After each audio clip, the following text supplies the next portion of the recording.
জাতীয় নাগরিক পার্টির সাথে যারা যুক্ত রয়েছে তাদেরকে নানা ধরনের হুমকি ধামকি দেওয়া হচ্ছে। এই দুর্নীতি এবং মাফিয়াতন্ত্রের বিরুদ্ধে আমাদের এই লড়াই চলমান থাকবে। যেহেতু আমরা আগামী নির্বাচন, গণপরিষদ এবং জাতীয় সংসদ নির্বাচন একত্রে চাচ্ছি, সেই যৌথ নির্বাচনের জন্য জাতীয় নাগরিক পার্টির সকল স্তরের নেতাকর্মীদেরকে সাংগঠনিকভাবে প্রস্তুতি নেবার নির্দেশনা দেওয়া রয়েছে। এছাড়া আওয়ামী লীগ সারা দেশে নৈরাজ্য এবং তাণ্ডব করার পরিকল্পনা করছে।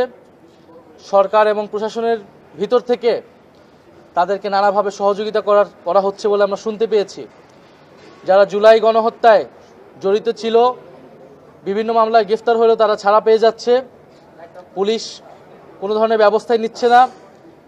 যারা বৈষম্যবিরোধী ছাত্র আন্দোলনে অংশগ্রহণ করেছিল এবং জাতীয় নাগরিক পার্টির সাথে যারা যুক্ত রয়েছে তাদেরকে নানা ধরনের হুমকি ধামকি দেওয়া হচ্ছে। ফলে সরকারের কাছে আমাদের এই আহ্বান থাকবে এবং আওয়ামী লীগের বিরুদ্ধে সেই রাজনৈতিক সামাজিক প্রতিরোধ যাতে বাংলাদেশের প্রতিটি গ্রাম থেকে তৈরি হয়, আমরা সেই বিষয়ে নির্দেশনা দিয়েছি।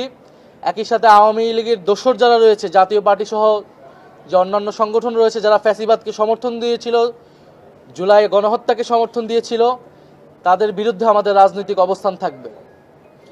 আমরা জাতীয় নাগরিক পার্টি নেতাকর্মীদের বলেছি যে সামাজিক যোগাযোগ মাধ্যম সহ কিছু দালাল মিডিয়াতে জাতীয় নাগরিক পার্টির নেতাকর্মী সম্পর্কে বিভিন্ন প্রোপাগান্ডা দেওয়া হয়, মিথ্যা তথ্য প্রচার করা হয়, সোশ্যাল মিডিয়াতে নানা গুজব এবং প্রোপাগান্ডা ছড়ানো হয়। যারা চায় না যে একটি নতুন রাজনৈতিক শক্তির উত্থান ঘটুক, তারা পরিকল্পিতভাবে এই গোষ্ঠীগুলো আমাদের বিরুদ্ধে অপপ্রচার চালাচ্ছে। তারা যাতে এই বিষয়ে সচেতন হয় এবং সামাজিক যোগাযোগ মাধ্যমে যাতে সেই সমন্বিত নেটওয়ার্কটি জাতীয় নাগরিক পার্টির তৈরি করে। আমরা বলেছি যে দুর্নীতি বাংলাদেশের অন্যতম একটি সমস্যা। জুলাই গণ অভ্যুত্থানের পরে অন্তর্বর্তী সরকার থেকে আমাদের প্রত্যাশা ছিল যে দুর্নীতি দূর হবে, কিন্তু আমরা যতই সরকারের দিন পার হয়েছে দুর্নীতি আরও জেঁকে বসেছে।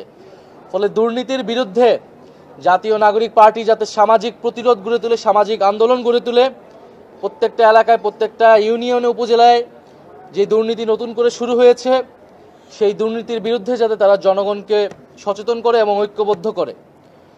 ফলে এই দুর্নীতি এবং মাফিয়াতন্ত্রের বিরুদ্ধে আমাদের এই লড়াই চলমান থাকবে এবং নতুন বন্দোবস্তের প্রতিষ্ঠার জন্য, নতুন সংবিধানের জন্য জাতীয় নাগরিক পার্টি আগামী দিনে যে কর্মসূচি নিবে, আমরা জুলাই পদযাত্রা যেরকম জেলাভিত্তিক, জেলা সদর ভিত্তিক কর্মসূচি নিয়েছিলাম, এবার আমরা বলেছি আমরা উপজেলা ভিত্তিক কর্মসূচি নিব। আমরা প্রত্যেকটা উপজেলায় যাব এবং আমাদের অলরেডি উঠান বৈঠক নামে একটি কর্মসূচি চলমান আছে গ্রাম এবং ইউনিয়ন পর্যায়ে। আমরা এবার উপজেলা ভিত্তিক কর্মসূচিতে যাব এবং জাতীয় নাগরিক পার্টির যে 24 দফা কর্মসূচি রয়েছে, সেই 24 দফা কর্মসূচির প্রচারণা নিয়ে আমরা মানুষের দ্বারে দ্বারে আবারও যাব। অক্টোবরের মধ্যে আমাদের সাংগঠনিক কমিটি হবে এবং অক্টোবরের মধ্যে আমরা বাংলাদেশের প্রতিটি উপজেলা আবারও পৌঁছাবো এবং জাতীয় নাগরিক পার্টির লক্ষ্য উদ্দেশ্য নিয়ে জনগণের কাছে যাব।